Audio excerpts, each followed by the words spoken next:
මගේ අතේ තියෙන්නේ ඩිජිටල් රිෆ්‍රැක්ටෝමීටර් එකක් මිල්වාකී කියන බ්‍රෑන්ඩ් එකේ.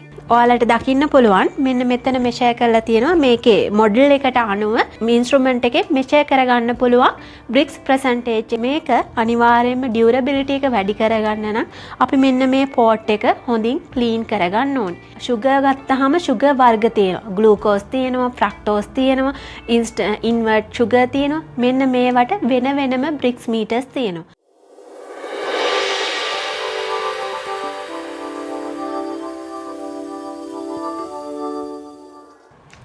අයිබෝවන් ලැබ් ලින්ක් අපිත් එක්ක එකතු වෙලා ඉන්න ඕගොල්ලන්ව අපේ channel එකට බොහොම සාදරයෙන් පිළිගන්නවා.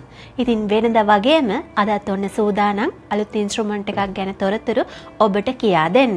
ඉතින් අද දවසේදී අපි ලෑස්ති වෙන්නේ බ්‍රික්ස් මීටර්ස්. එහෙමත් නැත්නම් සමහරු රිෆ්‍රැක්ටෝමීටර්ස් කියලාත් කියනවා. ඒ ගැන කතා කරන්න. මගේ අතේ තියෙන්නේ ඩිජිටල් රිෆ්‍රැක්ටෝමීටර් එකක් මිල්වාකී කියන බ්‍රෑන්ඩ් එකෙන්.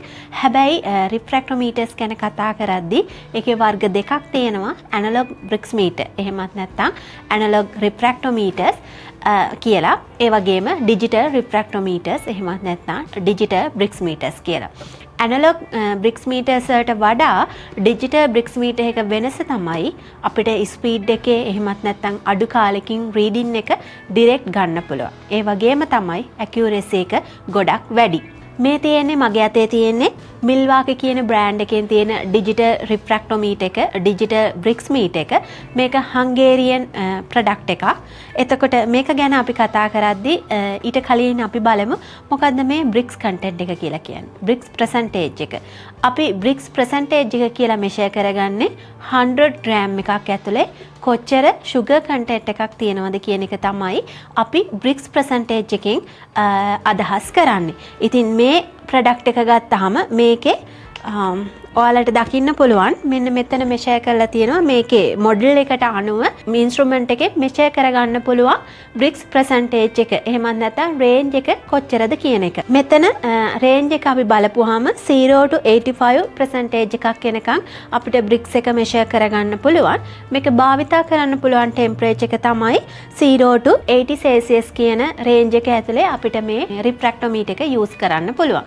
හැබැයි අපිට මේක කාලයක් පුරාවට යූස් කරන්න ඕන නම් එහෙමත් නැත්නම් ඩියුරබිලිටි එක වැඩි කරගන්න ඕන නම් අපි පුළුවන් තරම් මේ රිෆ්‍රැක්ටෝමීටර් එකෙන් මෙෂර් කරන්න ඕනේ පුළුවන් තරම් කාමර උෂ්ණත්වය. එහෙමත් නැත්නම් අපි කියනවා රූම් ටෙම්පරේචර් එකේ තමයි අපේ සාම්පල් එක මෙෂර් කරගන්න ඕනේ. අපි දැන් බලමු අපේ රිෆ්‍රැක්ටෝමීටර් එක මොන වගේද කියලා. මේ තියෙන්නේ ඔබ දකින්නේ මේ රිෆ්‍රැක්ටෝමීටර් එක. ඔයාලට පේනවා ඇති ස්ටේන්ලස් ස්ටීල් පෝට් එකක් තියෙනවා. ඒ වගේම රීඩින් ගන්න පුළුවන් රීඩින් මෙන්ෂන් කරන ඩිස්ප්ලේ එකක් තියෙනවා. බටන්ස් දෙකක් තියෙනවා. රීඩ් ඇන්ඩ් 0 කියන බටන්ස් දෙක.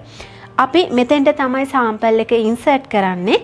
සාම්පල් එක අපි ඩිරෙක්ට් සාම්පල් එක ඉන්සර්ට් කරන්න කලින් අපි ඉස්සෙල්ලාම ඩිස්ටිල් වෝටර් ඩ්‍රොප්ලට් දෙකක් හරි තුනක් හරි දාලා මේක ඉස්සෙල්ලාම 0 කරගන්න ඕනේ.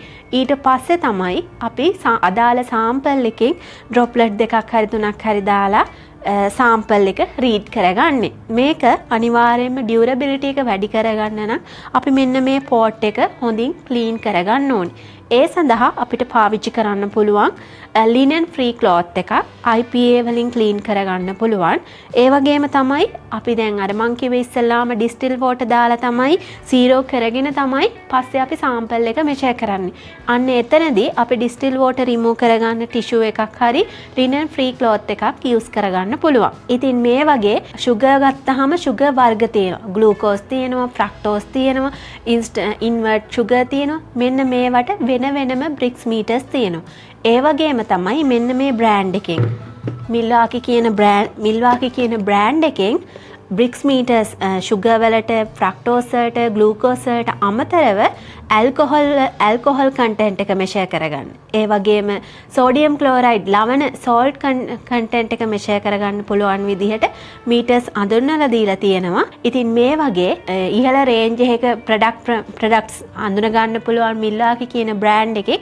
ඉතින් මේ වගේ තවත් ප්‍රොඩක්ට්ස් ගැන දැනගන්න අපිත් එක්ක එකතු වෙලා ඉන්න කියලා ආරාධනා කරන ගමන් අද වැඩසටහන මෙතනින් නිමාවටපත් කරනවා. ස්තුතියි.